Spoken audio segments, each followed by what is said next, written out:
দুইটা কাজ মানুষকে জাহান্নামে নিয়ে যাবে। কয়টা কাজ? দুইটা কাজ। এক নম্বর হলো তার জবান অর্থাৎ মুখ। কেন?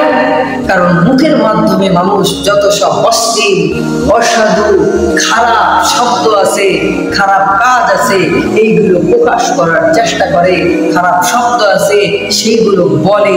এই জন্য এই মুখ আর লজ্জা স্থান, এই দুইটা জিনিস মানুষকে জাহান্নামে নিয়ে যাবে। কেন লজ্জা স্থান জাহান্নামে নিয়ে যাবে? কেন?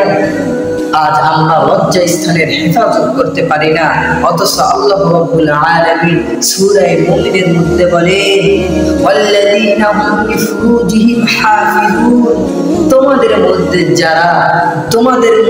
যারা তাদের লজ্জা স্থানকে হেফাজত করতে পারবে, তোমাদের মধ্যে যারা তাদের লজ্জা স্থানকে হেফাজত করতে পারবে, তারাই হবে ক্বাদ আফলাহাল মুমিনুন, তারাই হবে সফল কাম, তারাই হবে সফল কাম, তারাই হবে সফল কাম।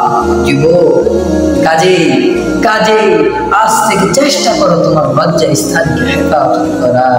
শুধু তাই না, অনেক যুবক ভাই আছে প্রসাব করার পরে ঢিলা ব্যবহার করে না, পানি ব্যবহার করে না।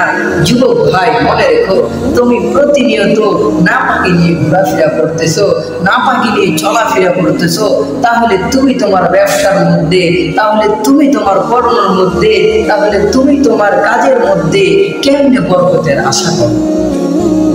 কারণ তুমি তো চলতেছো, তুমি তো ফিরতেছো নাপাক নিয়ে, তুমি তো ঘুরতেছো নাপাক নিয়ে, তাহলে তুমি কেমনে সফল হবে?